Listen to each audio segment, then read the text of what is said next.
un privilegio hoy considerar su palabra y su verdad. Los invito a abrir sus Biblias en el libro de Salmos. Para quienes han seguido esta serie, saben que hoy vamos al Salmo número, muy bien, 9. Salmo número 9. Estamos haciendo la serie de Salmos, hoy nos corresponde el Salmo número 9. Y el Salmo número 9 va muy de la mano con el Salmo 10. De hecho, en la Septuaginta es un solo libro. Allí están los dos uniditos. Es posible que en este salmo David esté celebrando su victoria o alguna de sus victorias frente a los filisteos. Algunos consideran que ya está celebrando la victoria sobre Goliat, aunque no necesariamente. Tuvo bastantes victorias sobre los filisteos. Al iniciar el salmo hay un término que es mut laven. La mayoría de las Biblias lo tienen, mut laven, y puede significar muerte por el hijo o muerte del hijo. Puede ser una expresión que los hebreos utilizaban para reconocer algo, para poner énfasis en algo, y en este caso en la gran victoria o en la muerte de los enemigos por la obra del Señor. David no simplemente ve el triunfo en su vida, sino que también anticipa el triunfo que el Señor le dará a la nación de Israel o a sus escogidos a través de la muerte de su Hijo. Es interesante, no lo podemos notar, pero es muy interesante.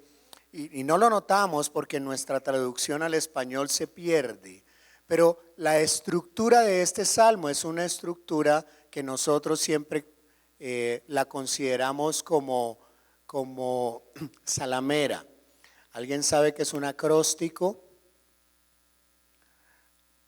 La mayoría de los varones aquí hicimos un acróstico y se lo hicimos a nuestras novias. No te hicieron una... Ay, David, por favor. Hasta acá me llegó. Casi todos hicimos un acróstico. ¿Sí? Entonces, David hubiera cogido el nombre de su esposa y hubiera hecho una frase con cada una de las iniciales de las palabras del nombre de ella. Eso es un acróstico en español. Bueno, este salmo está escrito... Es un acróstico y se llama un acróstico parcial, alfabético parcial en hebreo. Gran parte de las secciones de estos versículos comienzan con una letra del alfabeto hebreo en orden, ¿sí? Y ese era un estilo muy común que utilizaban los hebreos para hacer la composición. El Salmo 9, como les venía diciendo, está muy unido al Salmo 10. La diferencia está en que en este Salmo 9, ¿sí?, es un cántico de triunfo. Es un salmo donde pone de manifiesta la justicia de Dios y el triunfo de los hijos de Dios sobre los hombres perfectos. El Salmo 10 es más como un clamor y una protección acerca de los malos, especialmente las malas personas. Inclusive malas personas dentro de la iglesia. El salmista ha observado el conflicto entre el bien y el mal. Ahora, para el estudioso de las Escrituras, o sea, para todos nosotros, ¿sí? Nosotros también lo hemos notado, lo hemos visto alrededor.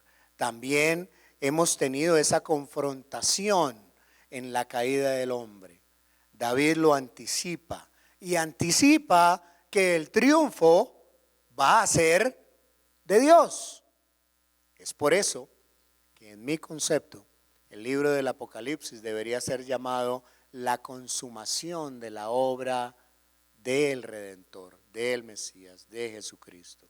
Porque el libro del Apocalipsis anticipa el triunfo final de Dios. Pareciera que el mal va triunfando, lo vemos rampante, pareciera que el mal avanza y como que queda impune ante los ojos de Dios. Pero como veremos hoy, jamás el inconverso, el malvado, quedará impune, porque tarde o temprano recibirá su castigo. Bien, el tema dominante de este salmo es la soberanía de Dios. La soberanía de Dios. Cómo va mostrando Dios su presencia, su propósito.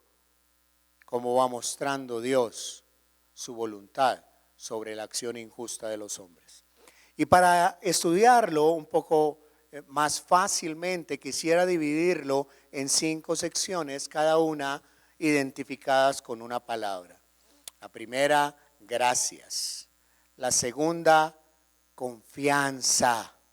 La tercera, oración. La cuarta, declaración. Y por último, seguridad. Bien, ya para empezar, la primera palabra, gracias. Acción de gracias. De hecho, es un himno de acción de gracias esta primera parte. Vamos a ver los primeros 4 versículos de este hermoso himno de acción de gracias. Dice el salmista lo siguiente: te alabaré, oh Señor, con todo mi corazón, contaré todas tus maravillas, me alegraré y me regocijaré en ti, cantaré a tu nombre, oh Altísimo. Mis enemigos volvieron atrás, cayeron y perecieron delante de ti, porque has mantenido mi derecho y mi causa. Te has sentado en el trono juzgando con justicia. Y lo primero que observamos al mirar este salmo es que describe a Dios como justo, como Dios que juzga, el Dios justo que es alabado. Vemos en estos primeros versículos que se reconoce la grandeza de Dios. Dios juzgará a nuestros enemigos. Quien conoce a su Señor realmente puede cantar aún en medio de las angustias, porque sabe que Dios derribará, triunfará, porque sabe que Dios es soberano y que tarde o temprano hará justicia a los suyos. Dice Pablo a los romanos en el capítulo 12, versículo 19: no os venguéis vosotros mismos. Y él está hablando a creyentes, hermanos, que en un aspecto práctico estaban realmente sufriendo persecución, estaban en problemas, en injusticias. Y la verdad, yo no sé, honestamente, cuál puede ser tu problema hoy. Yo no sé cuál puede ser tu persecución. Lo que sí sé es que seguramente no será de vida o muerte, pero sí las hay. Hay celos, hay calumnias, hay personas hablando mal de cada uno de nosotros. Hay personas que quieren dañarnos. Pero mira lo que dice el Señor ahí mismo: no os venguéis vosotros mismos. La venganza es una reacción puramente emocional. Y sí, es normal frente a aquellos que nos están haciendo daño. Pero el Señor nos dice: no os venguéis vosotros mismos, amados míos, sino dejad lugar ¿a qué? A la ira de Dios. Es que la ira de Dios está en un perfecto balance entre su justicia y su amor y su reacción frente al pecado. Porque dice el pasaje: porque escrito está. ¡Qué bendición! El salmista reconoce entonces que Dios juzga, pero nosotros tenemos la certeza porque escrito está. Es decir, usted y yo debemos creerle a la Escritura. Pablo dice, Dios va a hacer justicia porque Dios lo ha dicho en su palabra, porque Dios lo dijo. Y si Él lo dijo, entonces lo va a cumplir porque Él es fiel. Y Él es fiel porque cumple lo que promete. Porque escrito está, mía es la venganza, yo pagaré, dice el Señor. El salmista lo reconoce. Este salmo es un salmo que da gloria a Dios y en esta porción a un Dios justo. Mira el verso 1 y el verso 2. Mira cómo él alaba gozosa y confiadamente al Señor. Mi hermano, alaba gozoso y confiado al Señor. Hazlo. No solo acá el domingo.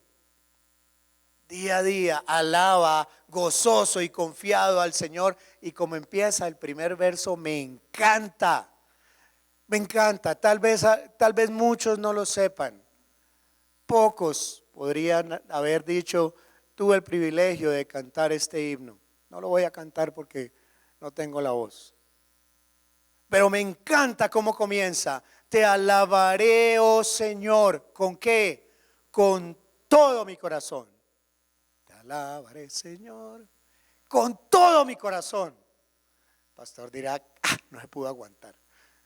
Con todo mi corazón. Desde su corazón, el salmista reconoce al Dios de Israel, quien se reveló a la nación de Israel y le alaba y le agradece lo que Dios hace con él, a pesar de que hay sufrimiento y dolor. Y a pesar de eso, el salmista dice lo siguiente: voy a contar, contaré, voy a declarar todas sus maravillas. Él va a contar, a anunciar, a cantar las maravillas. Es decir, los grandes actos de Dios por su pueblo, su intervención en los asuntos humanos. Bueno, y cuando hablamos de esto, yo quisiera hacer una diferencia entre la soberanía de Dios, la providencia de Dios y los milagros de Dios. En todos estos aspectos está Dios obrando. La soberanía de Dios es el dominio de Dios sobre todas las cosas. Él es soberano. Él hace, y que nos quede claro esto, en esta tierra y en el universo, lo que Él quiere. Punto. Esa es la soberanía de Dios. Ahora, Dios en su soberanía permite ciertas cosas en nosotros, aunque a veces no nos gusta. Valga mencionar la declaración de Job. ¿Recuerdan? Esa declaración que varias veces Andresito nos ha recordado, y es que ¿acaso hemos de recibir de parte de Dios solo lo bueno y no aceptar de Dios situaciones difíciles en nosotros? Aún más, cuando uno mira las Escrituras, si bien es cierto, la tierra se mueve por sus leyes y hay catástrofes y hay muertes, Dios asume la responsabilidad de todo lo que ha ocurrido y de todo lo que ocurre. ¿Y sabes por qué? Porque Él es soberano. Él tiene el control de todas las cosas. Ahora, cuando Dios cuida de forma específica de cada uno de sus hijos y vemos ese cuidado especial día a día, estamos hablando de la providencia divina. La providencia es el cuidado particular de Dios para con los suyos. La soberanía es el control de Dios sobre todo.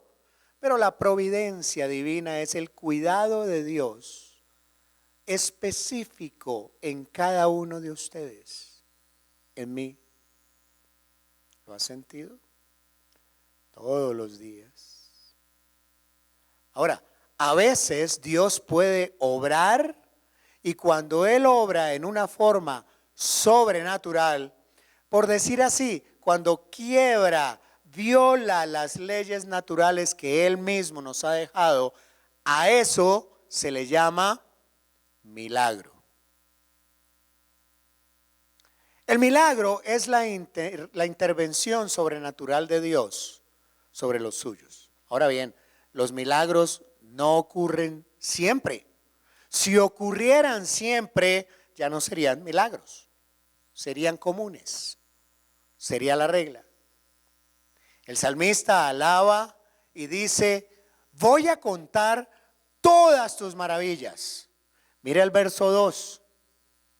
Me alegraré y me regocijaré en ti. Actitud continua que debe tener todos los hijos de Dios, independientemente de que lo que nos pueda ocurrir.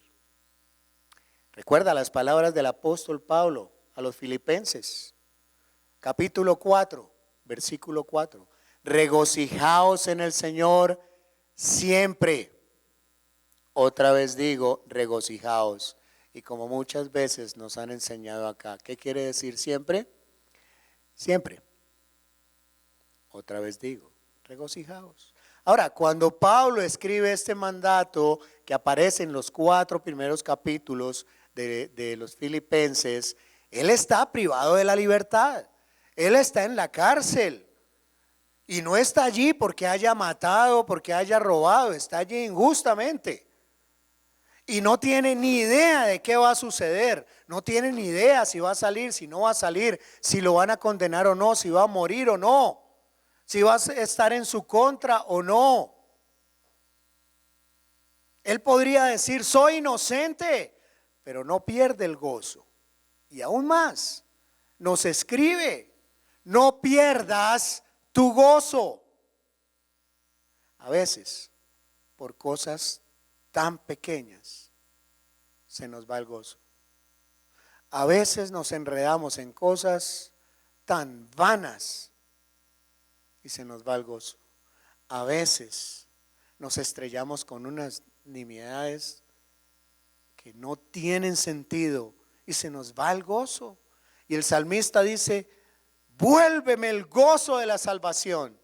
¿Qué es lo que está diciendo el salmista? Me alegraré, me regocijaré en ti. Y agrega: cantaré a tu nombre. Me encanta esa expresión también. Cantaré a tu nombre, oh Altísimo.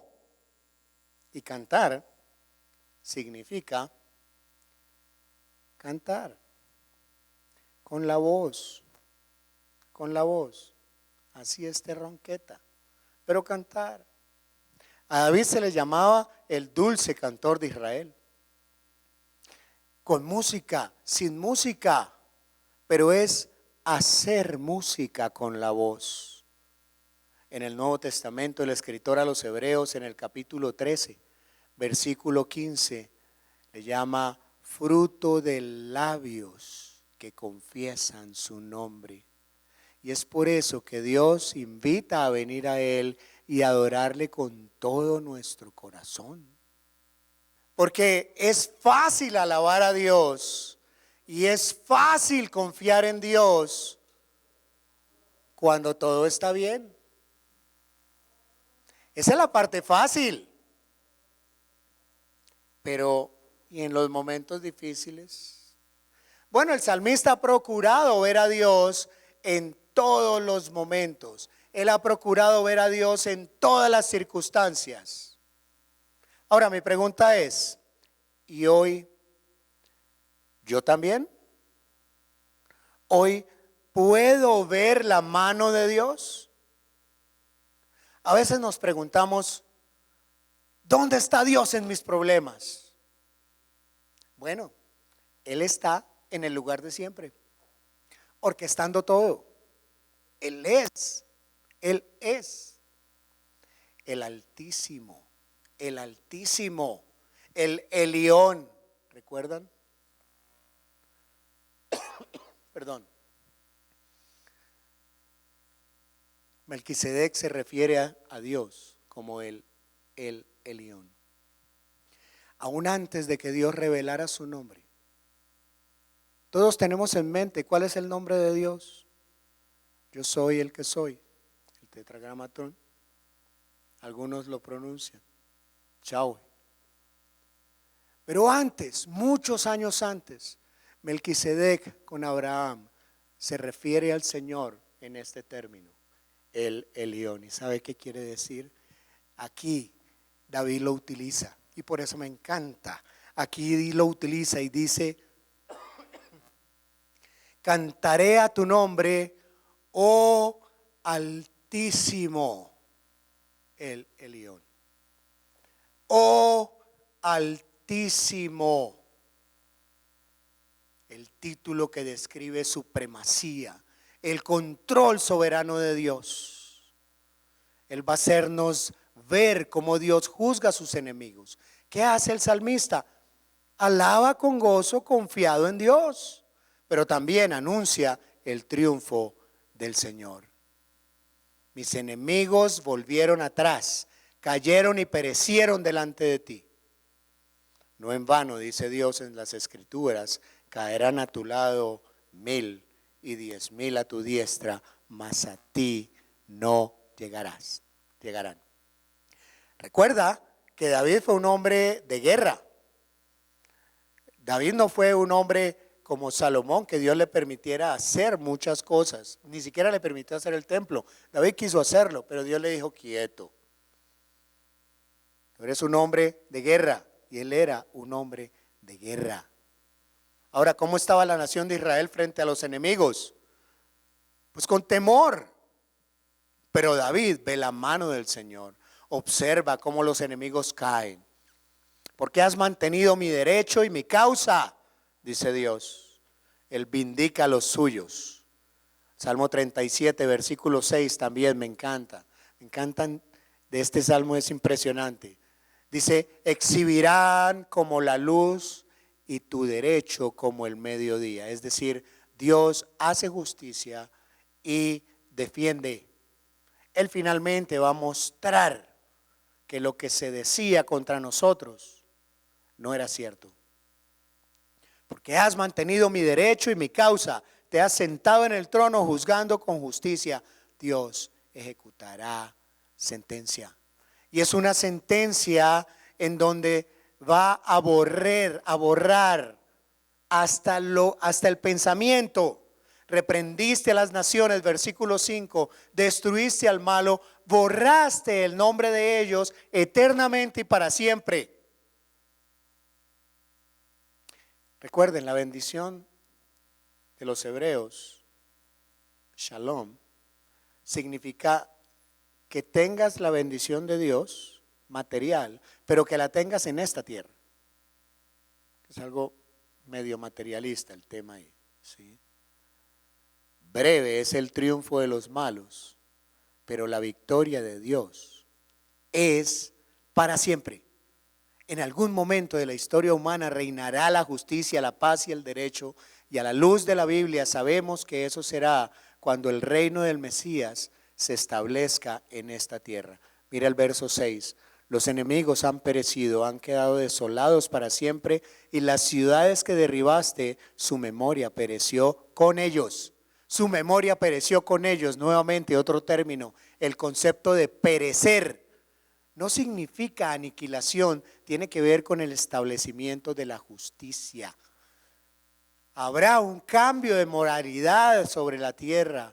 Los malos desaparecerán y ya no habrá más memoria. Es más, los malos podrán tener renombre, pueden aparecer en la historia hoy, pero al final hasta su memoria va a ser borrada. Qué himno de alabanza tan hermoso, alabanza. 2, confianza. Confianza en la justicia de Dios. Pero Jehová, versículo 7, permanecerá para siempre. Nuevamente me encanta. Miqueas capítulo 4, versículo 2 dice: y nacerá el sol de justicia y en sus alas traerá la salvación. La gran estrategia del diablo con cada uno de nosotros, con el hombre, con el ser humano, es hacernos creer que Dios no va a actuar, que las cosas seguirán igual y peor, que no va a producirse ningún cambio, que todo irá de mal en mal, en mal y en peor. Y si bien es cierto, vendrán tiempos difíciles, Dios establecerá la justicia y la paz. Dice, pero Jehová permanecerá para siempre. Ha dispuesto su trono para juicio. Es decir, expresa que tarde o temprano el juicio de Dios caerá. Versículo 8. Juzgará al mundo con justicia y a los pueblos con rectitud. Justicia, rectitud, equidad. Tanto que hablan de justicia, de equidad. Los juicios de Dios no son caprichosos, son verdaderos y están basados no solamente en las acciones, sino en las motivaciones de los hombres. Muchas veces, y se ha predicado en este púlpito, pareciera que el injusto prosperara, que viviera impunemente. Pero escucha bien, llegará el día, llegará el tiempo cuando Dios intervenga con justicia y nadie va a poder excusarse delante de Él. Recuerden, mía es la venganza, yo pagaré, dice el Señor. Es interesante que Pablo en el mensaje que dio en el Areópago, en Hechos capítulo 17, en el verso 31, anticipa lo que dice el Salmo, el juzgar al mundo con justicia y a los pueblos con rectitud. Pablo en el Areópago dice lo siguiente, allá en Atenas, dice, por cuanto ha establecido un día en el cual juzgará al mundo con justicia, por aquel varón a quien designó, dando fe a todos, con haberle levantado de los muertos. En otras palabras, juzgará en la persona de Cristo Jesús a todas las naciones, a todas.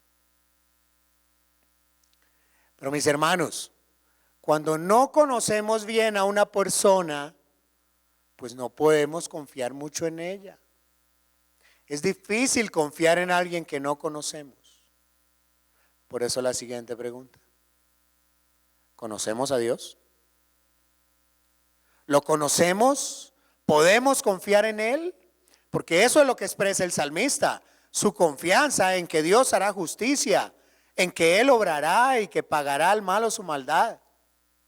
Que no vamos a tener que salir nosotros a defendernos, porque Dios cuida de nosotros. Jehová será refugio, ¿de quién?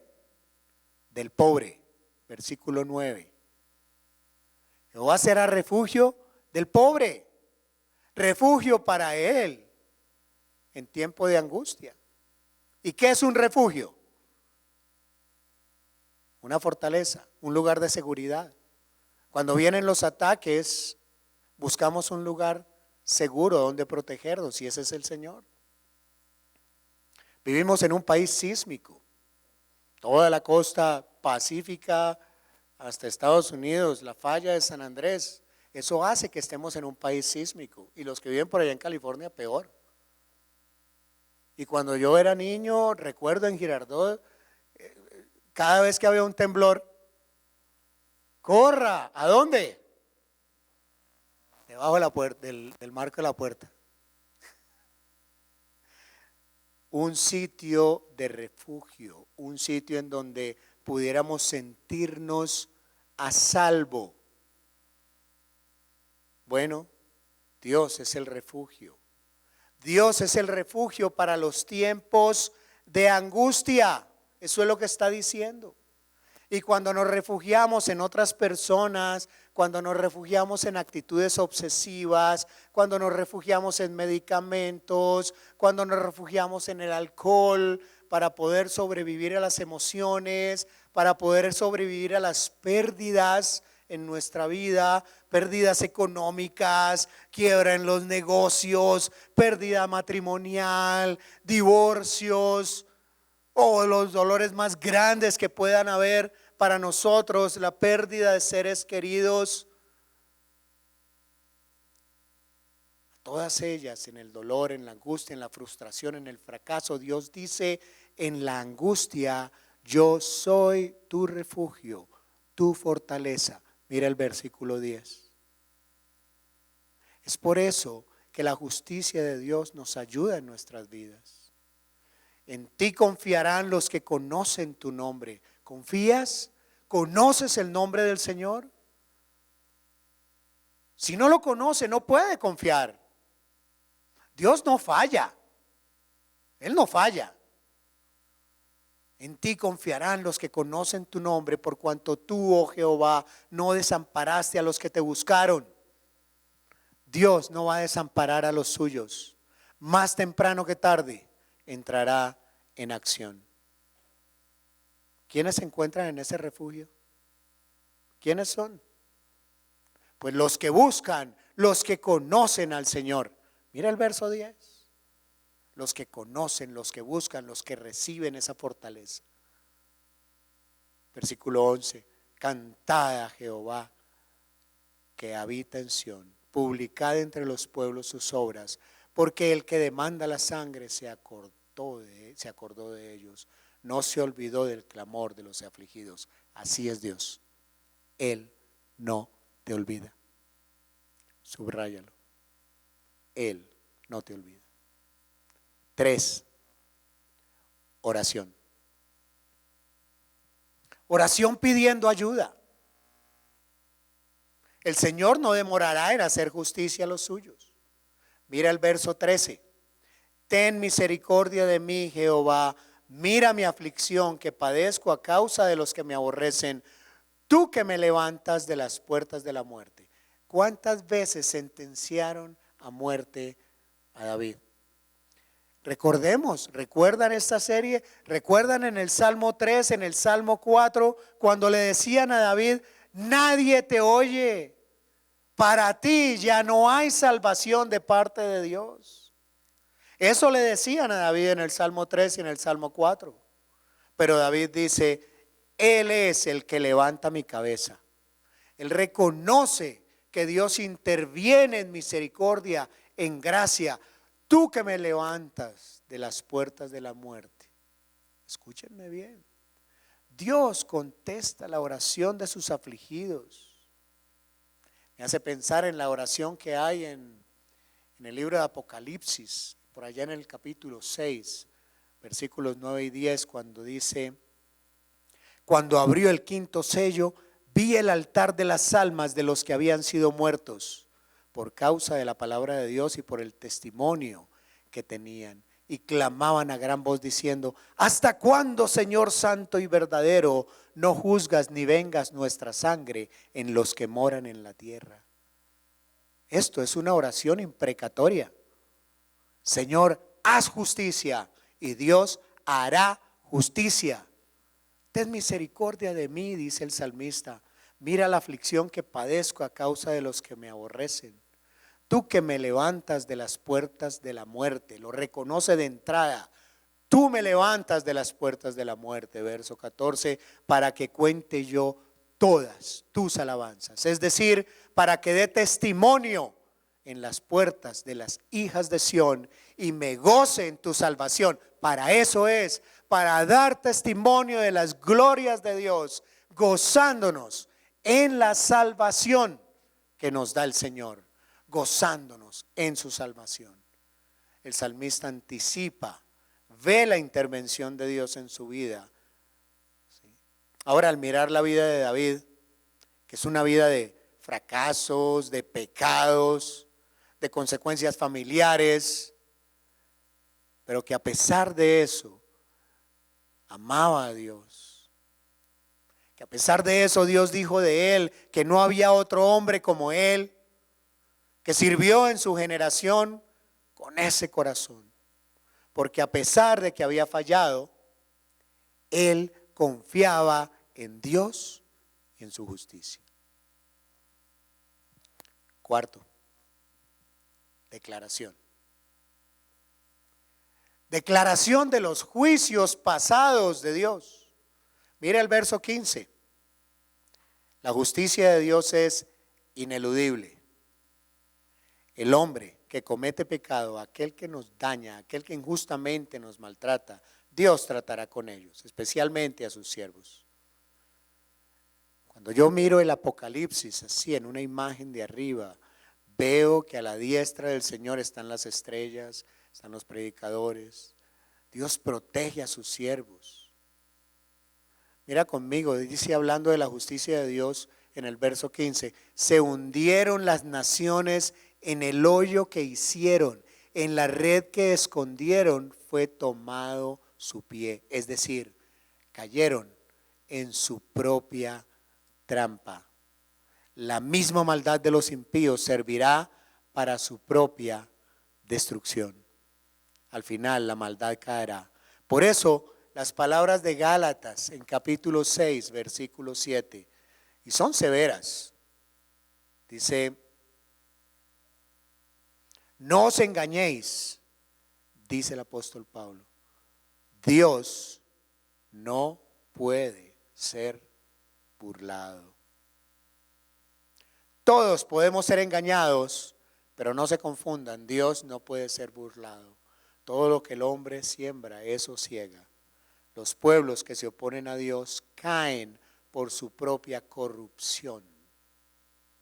Verso 16 dice, Jehová se ha hecho conocer en el juicio que ejecutó, en la obra de sus manos fue enlazado el malo.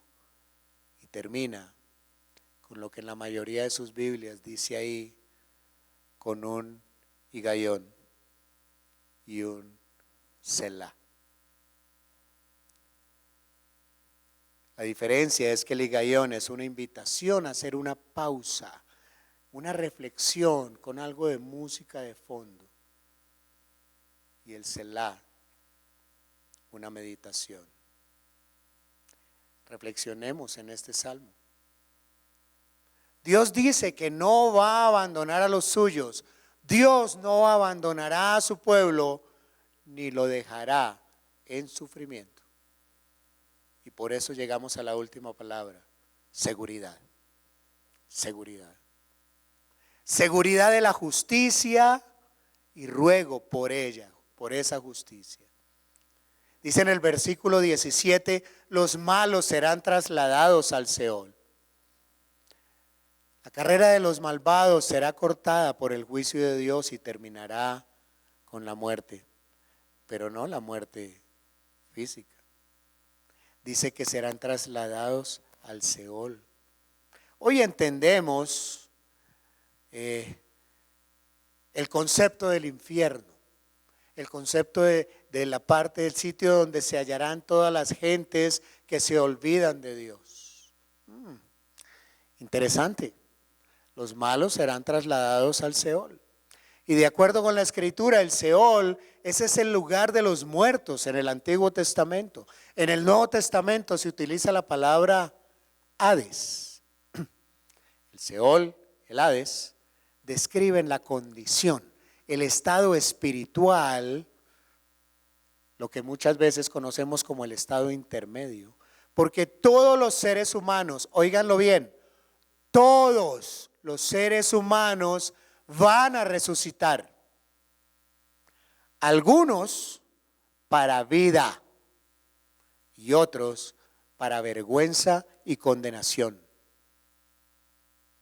Ahora en el Antiguo Testamento se creía que descendían al Seol y allí estaban, y de acuerdo a la enseñanza de Jesús, allí ya es un lugar de tormento, y de tormento en memoria consciente. No hay tal de que, no, es que allá entra el alma en un estado de levitación y no sentimos nada. No, lo que dice el Señor Jesús es un estado de memoria consciente.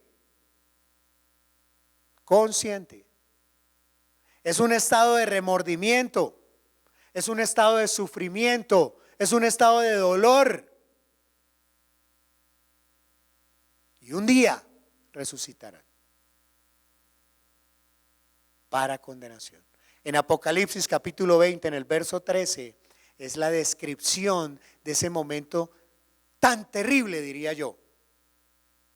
Verso 13 dice: y el mar entregó los muertos que habían en él, y la muerte y el Hades entregaron los muertos que habían en ellos, y fueron juzgados cada uno según sus obras.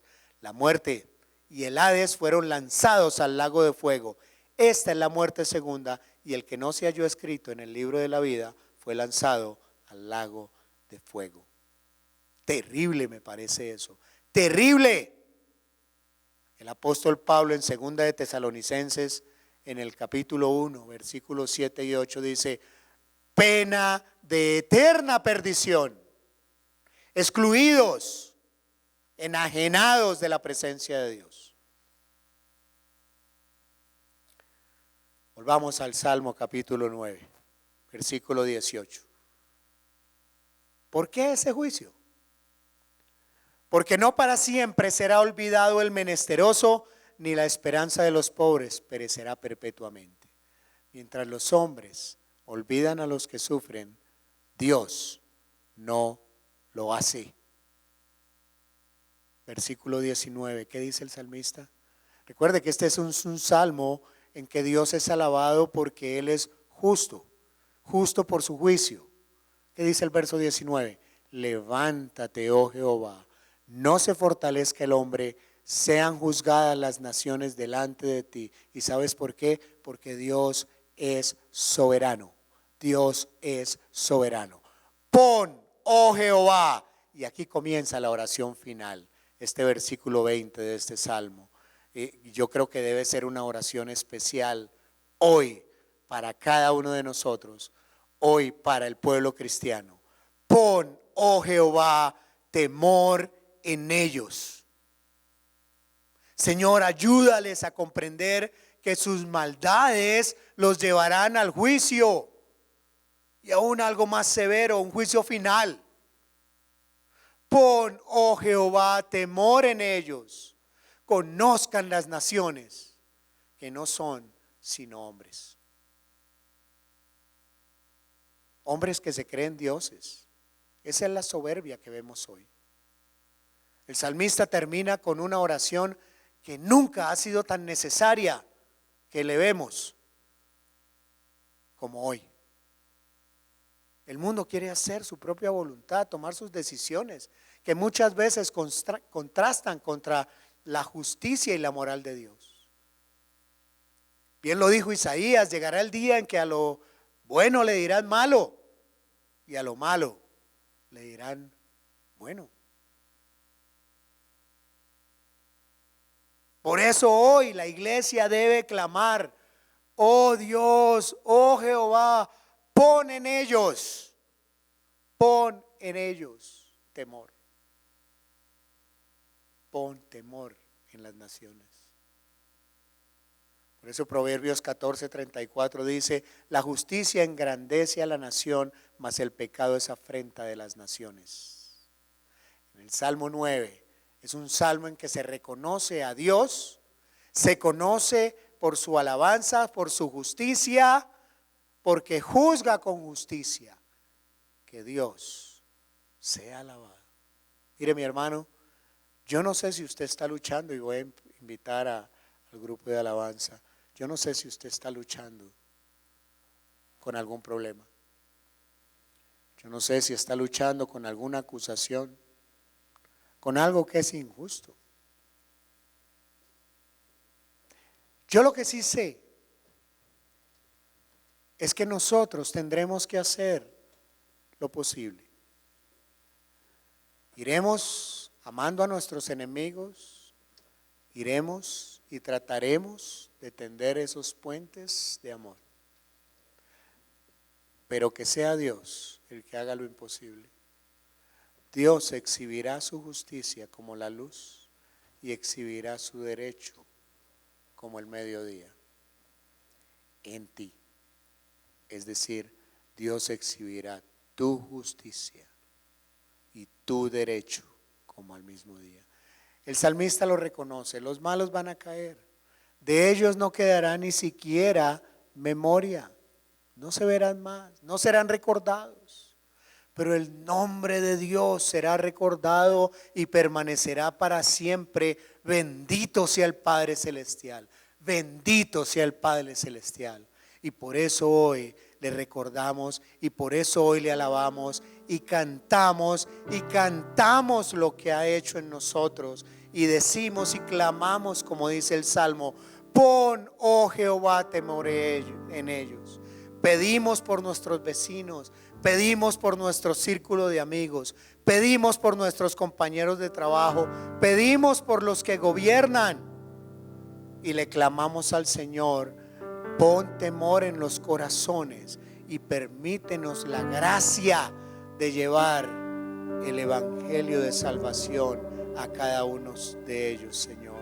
Permítenos la gracia de llevar el evangelio y a ellos la gracia de conocer el evangelio de Cristo. Honremos el nombre del Señor. Honremos el nombre de Dios.